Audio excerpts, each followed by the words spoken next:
یہ تھا ایک پیارا سا گاؤں مٹکاپور۔ اس کا ایک مشہور کردار تھا کلو۔ کلو کے دو ہی شوق تھے، لوگوں کی باتیں سننا اور چائے پینا۔ آج بازار والوں کی خیر نہیں تھی کیونکہ کلو یہاں آنے والا تھا۔ کلو ہر کسی کو تنگ کرتا تھا اور چھیڑتا ہی رہتا تھا۔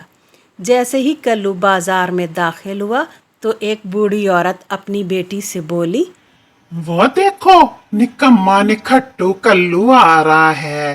اس سے پہلے کہ وہ ہمارے پاس آئے اور تنگ کرے، بیٹا جلدی سے سامان سمیٹو اور بازار سے نکل چلو۔ کلو بھی سیدھا ان کے پاس آیا اور بولا، ارے خالہ شریفہ، تم تو دن بہ دن جوان ہوتی جا رہی ہو، ماشاءاللہ ماشاءاللہ۔ ابھی تو میں جوان ہوں، ابھی تو میں جوان ہوں، اور نہ ہی تیری بیٹی تجھ پہ گئی ہے اور نہ ہی چچے خانوں پہ۔ اگر تجھ پہ جاتی تو پھولا ہوا سموسہ ہوتی تیری طرح۔ ارے لڈو میرے دوست، کیا خبر ہے تیرے پاس؟ اگر کوئی نہیں ہے تو جلدی بتا، نہیں تو میری جان چھوڑ دے۔ میں ابھی خالہ شریفن سے دو ہاتھ آ رہا تھا۔ خالہ شریفن بیچاری اپنی بیٹی کو لے کے جلدی سے بازار سے نکل کھڑی ہوئی۔ او خالہ، ابھی تو باتیں شروع ہوئی تھی، تو کہاں جا رہی ہے خالہ شریفن؟ ارے رک تو صحیح، ارے سنتی جا۔ پھر کلو سالتک بابا کے پاس گیا اور بولا، سالتک بابا، کیا سن 65 کی کتابیں لگا کے بیٹھ جاتے ہو؟ اب انہیں کوئی نہیں خریدنے والا۔ ارے کلو، تو کیا جانے کتابیں کیا چیز ہے؟ تو ہے ان پڑھ جاہل، تو کہاں جانے کتابوں کی اہمیت۔ آہ سالتک بابا، کیا کہتے ہو؟ میری عزت کا کباڑا نہ کرو، میں بھی 5ویں فیل ہوں، 5ویں۔ پھر کلو کی نظر ایک کتاب پر آ کر ٹھہر گئی۔ وہ کتاب تھی چغلی خوری کے 100 طریقے۔ کلو نے جھٹ سے کہا، سالتک بابا، یہ کتاب تو مجھے دے دے، وعدہ کرتا ہوں جلدی اس کے پیسے بھی تجھے دے دوں گا۔ ارے کلو، میں کسی کو ادھار کتابیں نہیں دینے والا، چل یہاں سے۔ پہلے بھی تو آتا ہے اور اسی طرح مجھے تنگ کرتا رہتا ہے۔ ارے نہیں سالتک بابا، میں تنگ نہیں کر رہا، یہ کتاب مجھے دے دے، میں وعدہ کرتا ہوں ابھی ادھار لے کے جاؤں گا لیکن پیسے پہنچا دوں گا۔ بے شک میں مر بھی گیا تو میری روح آ کے تیری قبر پہ پیسے رکھ کے جائے گی۔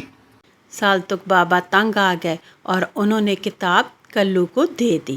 کلو بھی وہ کتاب لے کے خوشی خوشی گھر کو چلا گیا۔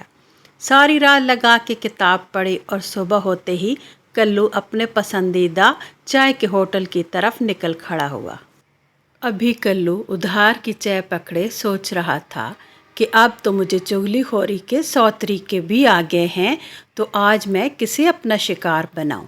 اتنے تک دکاندار بولا، دیکھ کلو، آج پیسے دے کے جانا، مجھے نہ تنگ کرنا، میں پہلے ہی بڑا پریشان ہوں۔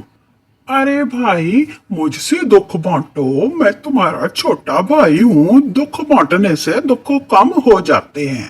دکاندار نے تھوڑا سا سوچا اور پھر وہ بولا، ارے کلو بھائی، تو جانتا ہے یہ جاگیردار کی دکان ہے، کرایہ اسی کو جاتا ہے، اب وہ کرایہ بڑھا رہا ہے۔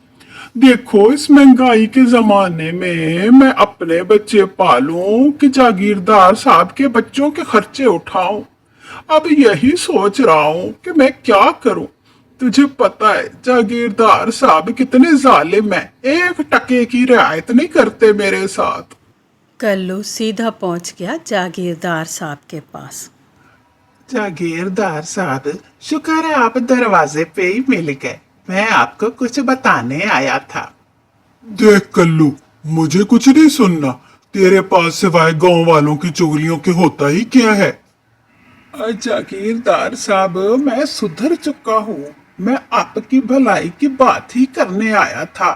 وہ جو ہے نا مٹکا پور میں چائے والا، وہ آپ کی برائیاں کرتا ہے اور کہتا ہے آپ چنگیز خان سے بھی زیادہ ظالم اور کسائی ہو۔ اتنے تک وہاں سے بخشو گاؤں والوں کے ساتھ گزر رہا تھا۔ وہ بھی انہیں دیکھ کے وہاں پہنچ گیا اور بولا،